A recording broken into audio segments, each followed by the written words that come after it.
Over 1.2 million tonnes of radioactive wastewater from Japan's Fukushima Daiichi nuclear power plant is set to be released into the Pacific starting in 2023. Now that's more than 500 Olympic-sized swimming pools worth of radioactive water spilling into the ocean. The water was used to cool 3 nuclear reactors that melted down 10 years ago when an earthquake and tsunami tore through the Fukushima compound. Currently stored in tanks at the plant, Japan intends to release the nuclear wastewater after filtering it to remove most of the radioactive content to levels below what you would find in drinking water. But some elements like tritium will remain. Given the concerns surrounding the possible impact on human health, the ocean's ecosystems and the livelihoods of fishermen, Tokyo's sudden decision to choose the ocean disposal option has seriously alarmed local Japanese, environmentalists, scientists and neighbouring countries, including South Korea and China.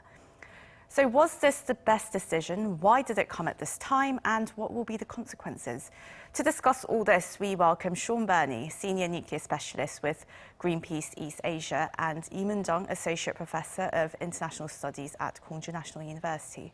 Very warm welcome to you both. Thank you for joining us. And well, my first question that's directed to you, Shaun.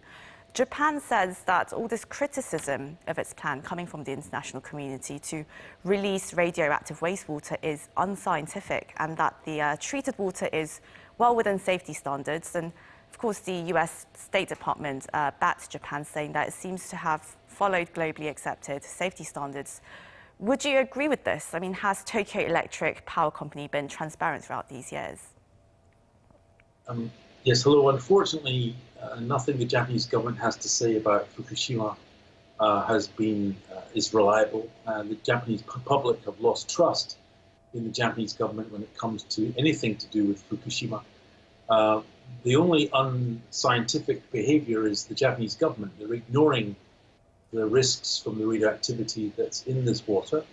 I've participated in numerous meetings discussing with the government in Japan and officials. And it's very clear that they'd already made up their mind on this issue many years ago. They were just looking for the right moment. But there's never a right moment to ignore science and ignore the wishes and the risks to the environment. So yeah, there's a fundamental problem here about how the Japanese government assesses risks, which of course is one of the reasons why the Fukushima Daiichi triple reactor meltdown happened in the first place. And well, the US has said that it seems to have followed global standards, but has its reporting to international organisations been, well, I suppose, credible or transparent? Do we know what's in this wastewater exactly? That would be to you, Mr. Burnie. Yeah, the problem is the issue of transparency is sort of fundamental to this issue, and TEPCO have covered up for not just a few years, but for decades. They were only found out only a few days ago unable to operate their one remaining nuclear reactor. So they had their approval removed from that because they covered up to the Japanese regulator. With regards to the content of these tanks, there's about 1,060 of these tanks. Each tank has a range of different radionuclides. And the information on that has been very difficult, for the public to get access to, but even the way that it's published by TEPCO is almost impossible to actually understand. Only in 2019 was it disclosed that 80% approximately of the water had failed to be processed by the ALPS system, despite the fact that TEPCO and the government for years had said that it was operating perfectly well. So yeah, there's a fundamental problem here that the TEPCO and the Japanese government cannot be trusted, unfortunately, in what they say about Fukushima. And Shaun, now proponents of this decision, those who back Japan's decision, say that the level of radiation that's emitted from tritium in the treated water would be so weak that it's not going to pose any health hazards. Can we be sure of that? And what are the possible implications of this decision on the ocean, its ecosystems, and of course people?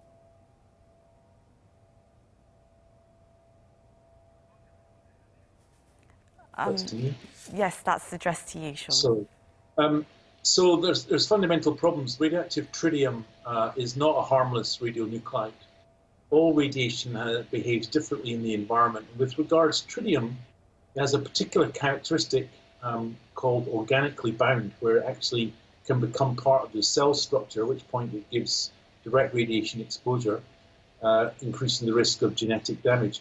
None of that is acknowledged by the Japanese government, which is not surprising because they want to give justification for these discharges. Our principal concern is radioactive contamination and the risk to the local populations along the Pacific coast in Japan, but also because the discharges will move through ocean currents, eventually reaching the East Sea and the East China Sea within 15 to 24 months. Clearly, radioactive contamination of those oceans, those seas, can't be justified. And for the fishing communities around the Korean Peninsula, for example, why should they have to put up with the risk that the livelihoods that they depend upon fishing are put at risk by a decision made in Tokyo? It's totally unacceptable. Now, Eun-jung, to bring you into this conversation, it is rather baffling that the Japanese government really rushed into making this decision. It seems to have come out of nowhere in the middle of this coronavirus pandemic. And after, its own people, as well as environmental groups and neighbouring countries, having urged Tokyo against ocean disposal for years. In fact, UN human rights experts warned Tokyo in 2020 and again last month that discharging the water would violate the rights of Japanese citizens and people in neighbouring countries as well. And they even called on Tokyo to delay the decision until after the pandemic has passed, and that, after proper consultations have been made internationally. So what was the rush here? Well, it's very actually difficult to understand the timing. Well, I'm not a scientist, so my knowledge can be only just limited to talk about any of those kind of scientific effects and scientific causal relations.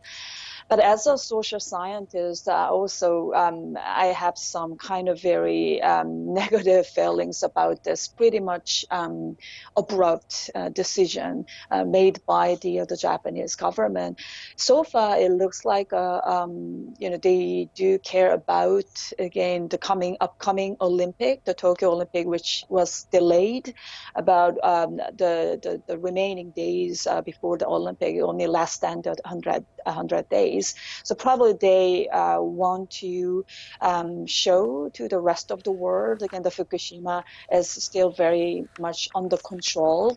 And another probably political calculation can be considered as a reason. Again, for Prime Minister Suga himself, again, he needs to be prepared for the upcoming election, which cannot be, again, later than the September.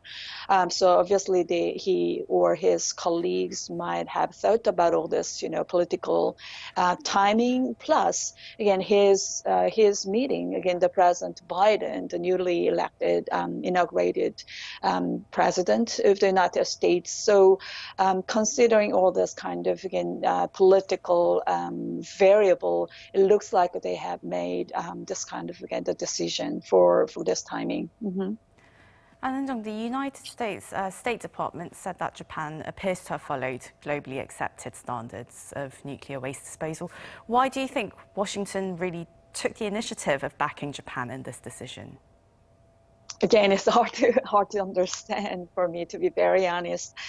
I actually have visited the Fukushima site a few years ago for my own research. And to be very honest with you, I was pretty much, how would you say, my impression was not really very negative, because I also saw the type of people they really work hard, and I somewhat kind of, how would you say, understand how difficult their job has been for the last 10 years, even though they are of course responsible for the aftermath. But the thing is, the site is under control within their territory. I'd love to be more like a supportive for their, again, the control, domestic control, but to release this water, again, the wastewater to the public ocean, again, the Pacific Ocean is totally different issue. And the US is also, again, the shares the Pacific Rim. So again, for me, it's really hard to understand, again, the reason why the US really backs up this kind of, again, the decision. Again, one thing I can tell you as a social scientist who is studying international relations, probably there might have been some other strategic calculations. Again, as we all know, US-China rivalry is getting increasingly severe, more and more severe, and Japan is really the most important partner for the United States, for Washington. So far, I mean, it looks like, I mean, the Washington, they don't want to undermine, again, the partnership with the Japan because of this kind of, reason. So yeah, that's my, again, the best guess. But to be very honest, it's really difficult to fully understand the rationale. Mm-hmm. Right, so a lot of questions surrounding the timing and the transparency of this decision. Well, Shaun, what do you make of this timing? Was there a scientific reason for really coming out with this decision at this point? And why did Tokyo happen to choose the most controversial disposal option over other methods like evaporation? So one of the myths about this problem is that space was running out. The deadline appears to have shifted over the years, but the latest was that the space on the site would run out by 2022. And therefore, a decision was inevitable. It had to be made. And Prime Minister Suga was constantly referring to, we can't put off this decision. The reality, of course, is that there is storage space on the site. TEPCO were forced to admit that, and the government's own panel recommended that they look into storage in Okuma and Futaba. The problem was that it would take time to secure additional space. Well, there's plenty of time because the Fukushima Daiichi disaster will be with us for generations. With regards the decision now and in the run-up to elections and the Olympics, Japanese government is making a judgment that it will take, no matter when it makes this decision, it will have a lot of problems, lots of negative feedback. And the Suga government is weak. Suga is not particularly popular, unlike his predecessor. And then maybe he's going to take the fall for this issue. He may not be prime minister by the end of this year. So there's lots of different reasons why we're making these decisions, but they're not based on the actual reality of the situation. And Shaun, how do you think this incident is going to affect Japan's reputation and also its relations with the international community? I think the problem is that the Japanese government is dealing with something that no government has had to deal with before, which is a triple reactor meltdown, maybe 1,100 tons of high-level molten fuel, for which they have no credible plan for removal. So this is going to go on for generations. And at the same time, they have an energy policy that's based upon promoting and operating maybe 30 nuclear reactors. So they can't really be honest about the reality of the situation in Fukushima with their own people, because that would only further inflame anti-nuclear opposition.